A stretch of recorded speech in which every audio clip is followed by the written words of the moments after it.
और बहुत सारे लोगों की शिकायत होती है कि भाई मैं लंगर भी करवाता हूँ, प्रसाद भी चढ़ाता हूँ, मेवा मिष्ठान में हर शनिवार या हर मंगलवार को मतलब बँटवाता हूँ। मेरा जितना सामर्थ्य होता है मैं लोगों के अंदर बँटवाता हूँ। लेकिन फिर भी मेरा भला नहीं हो रहा, फिर भी पता नहीं क्यों भगवान मुझसे रूठे से मालूम होते हैं। भगवान के मंदिर में आपने कई बार सुना होगा, आपने जागरण में सुना होगा, आपने कथावाचकों के मुँह से सुना होगा, आपने किताबों में पढ़ा होगा भाई। हर महादेव, जय बजरंगबली। एक सवाल हम सबके मन में आता है और सवाल ये है कि भगवान को प्रसाद क्यों चढ़ाया जाता है?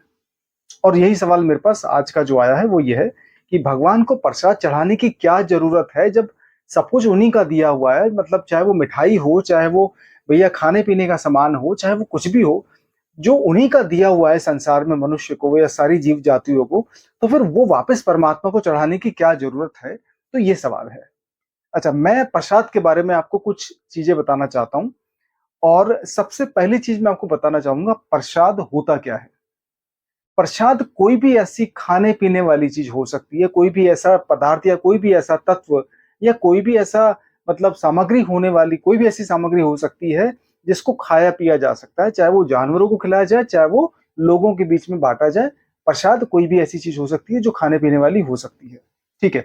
अब उसके अंदर चाहे आप दाल-रोटी ले लो, हलवा-पूड़ी ले लो, भई मेवा मिष्ठान ले लो, ठीक है? आप चाहे कोई तरल पदार्थ ले लो पीने योग्य, लोग चाय भी बँटवाते हैं, ठीक है? लोग लस्सी भी बँटवाते हैं, मीठा पानी भी बँटवाते हैं, ठंडा पानी भी लोग बँटवाते हैं। तो कोई भी ऐसी चीज़ जिसका सेवन किया जा सके और भगवान के आगे चढ़ाई जा सके, उसको कहते हैं प्रसाद, ठीक है?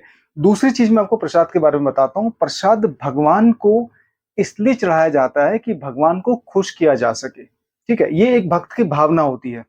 मैं ये नहीं कह रहा हूँ कि भई आप किसी परमात्मा को खुश करना चाहते हैं और आपके मन में भी ये विचार आए कि यार सब कुछ परमात्मा का दिया हुआ है, तो फिर मैं परमात्मा को क्या चढ़ाऊँ? नहीं, ये भाव एक लॉजिकल भाव है, ये एक तार्किक पॉइंट ऑफ व्यू है जिससे आप चीज़ों को समझने की कोशिश कर रहे हो। लेकिन जब बात भक्ति भाव की होती है, तो बहुत सारी चीज़ें तर्क से परे हो जाती हैं और तर्क से ऊँची हो जाती है। तो कुल मिला के अगर आपके मन में ये सवाल आता है कि भई भगवान को चढ़ाऊँ या क्या चढ़ाऊँ?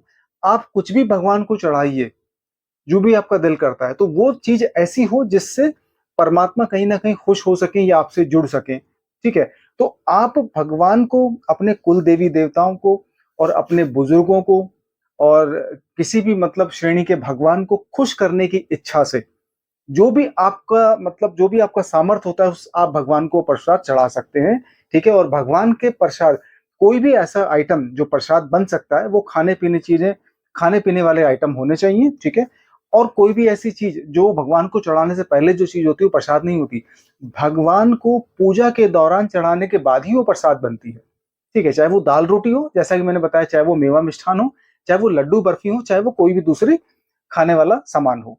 तो भगवान को पूजा के दौरान चढ़ाने के बाद ही वो चीज़ प्रसाद में बदलती है। उससे पहले वो साधारण चीज़ें होती हैं सारी की सारी। उससे पहले वो प्रसाद नहीं होती है और भगवान के आगे रखने से भी प्रसाद नहीं बन जाती वो। भगवान को उसका भोग लगता है, उसके बाद वो प्रसाद में बदलती हैं। ठीक है? तो ये था आपका दूसरा पॉइंट। तीसरा पॉइंट मैं आपको बताता हूँ, वो ये है कि भगवान को कभी भी जब प्रसाद चढ़ाया जाता है और बहुत सारे लोगों की शिकायत होती है कि भई मैं लंगर भी करवाता हूँ, प्रसाद भी चढ़ाता हूँ, मेवा मिष्ठान में हर शनिवार या हर मंगलवार को मतलब बँटवाता हूँ। मेरा जितना सामर्थ्य होता है मैं लोगों के अंदर बँटवाता हूँ। लेकिन फिर भी मेरा भला नहीं हो रहा, फिर भी पता नहीं क्यों भगवान मुझसे रूठे से मालूम होते हैं और जितना मैं लोगों की भलाई करने की सोचता हूँ, उतना मुझे मिलता नहीं है। ठीक है? तो मैं आपको एक बात बता दूँ भैया, प्रसाद चढ़ाने का जो कारण होता है, वो भक्ति भाव से होता है और यही कारण है कि भगवान आपकी भक्ति को या आपके लिए हुए प्रसाद को, आपके प्रसाद को स्वीकार नहीं करते। उसका कारण पता है क्या होता है? कारण ये होता है कि आप प्रसाद को सिर्फ़ प्रसाद समझ के भगवान को चढ़ाते हो। आपको लगता है कि मैं चाहे जीवन में कितने ही बुरे काम कर लूँ, लेकिन मैं मंगलवार और शनिवार को जाके शनि महाराज के आगे, बजरंगबली के आगे, महादेव के आगे, ठीक है? मैं नतमस्तक हो जाता हूँ। मैं वहाँ पे सवा किलो लड्डू चढ़ा देता हूँ, मैं भैया 11 किलो बर्फी चढ़ा देता हूँ या मैं मंगलवार को नारियल फोड़ देता हूँ और मेरा काम खत्म। तो ये बहुत बड़ी गलतफ़हमी है भक्तों की। अगर आप ये मानते हो कि भैया मैं बुरे काम करके और मैं 11 किलो लड्डू का प्रसाद मंगलवार को चढ़ा दूं, ठीक है, और मैं 1.25 लीटर सरसों का तेल शनि महाराज के चरणों में चढ़ा दूं या महादेव के आगे चढ़ा दूं, तो मेरे सारे काम बराबर हो जाएंगे।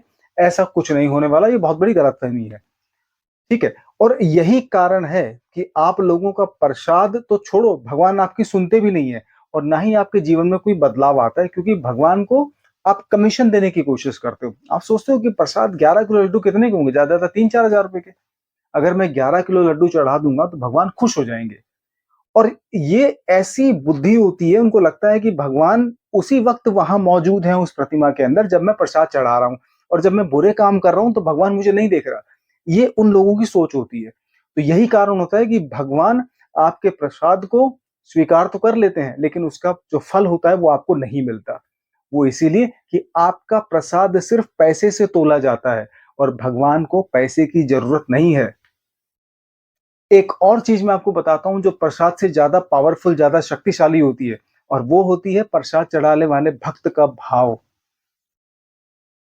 भगवान के मंदिर में आपने कई बार सुना होगा, आपने जागरण में सुना होगा, आपने कथावाचकों के मुंह से सुना होगा, आपने किताबों में पढ़ा होगा भाई, ठीक है, कि भगवान भाव का भूखा होता है, प्रसाद का भूखा नहीं होता। ठीक है, यहाँ पे ये पॉइंट कहा जा सकता है कि जो संसार को सब कुछ दे के बैठे हैं, जिनके जिनके अधीन पंच तत्व काम करते हैं, जिनके अधीन जो आठों तत्व काम करते हैं ब्रह्मांड को चलाने वाले, उनको हम क्या लड्डू प्रसाद चढ़ाएंगे, हमको क्या मेवा मिष्ठान चढ़ाएंगे। अरे भाई, वो भाव के भूखे होते हैं। और भगवत गीता में एक श्लोक है, मैं आपको बताता हूँ। वो श्लोक है, पत्रम पुष्पम फलम तोयम में भक्तया प्रयच्छति तदहम भक्त उपारतम अश्नामि प्रयतात्मना। भगवत गीता में साफ साफ लिखा है कि कोई भी ऐसा व्यक्ति जो चेतना से शुद्ध हो, जिसका मन पवित्र हो, जिसका दिल साफ हो, अगर वो मुझे पत्ता, फल, फूल या आंजलि में ऐसे पानी भर के भी चढ़ा देगा ना, तो उसको मैं स्वीकार कर लूंगा। भगवत गीता का ये श्लोक कहता है। तो भगवान भाव के भूखे होते हैं, क्योंकि पैसे से प्रसाद खरीदा जा सकता है, भक्ति नहीं खरीदी जा सकती।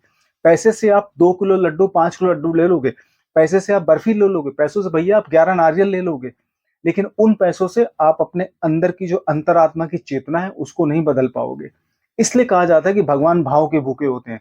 और नकली भाव नहीं कि आप मंदिर पहुंच गए तो 2 मिनट के लिए आपका मन पवित्र हो गया, आपके मन के अंदर गरीबों के लिए अच्छा भाव जाग गया, ये मानव जाति के लिए आपके लिए दिल में इंसानियत जाग गई। ऐसा नहीं होता। वो भाव परमानेंट, स्थायी होना चाहिए। और वो दिन दूर नहीं, आपका मन शुद्ध हो, आपका दिल साफ हो, आपकी चेतना के अंदर पवित्रता हो, तो आप पेड़ का पत्ता उठा के परमात्मा के चरणों में चढ़ाइए। फिर देखिए कैसे आपके जीवन में चमत्कार होता है। और इसी को असली प्रसाद कहा जाता है। प्रसाद असली वो नहीं होता जो हलवाई की दुकान पे बिकता है, जो मंदिरों के आगे रेडी लगा के जो बैठते हैं, वो असली प्रसाद नहीं होता। असली प्रसाद आपकी चेतना के अंदर है। इसीलिए कहा गया है कि भगवान भाव के भूखे होते हैं, पदार्थों के नहीं। हर हर महादेव, जय बजरंगबली।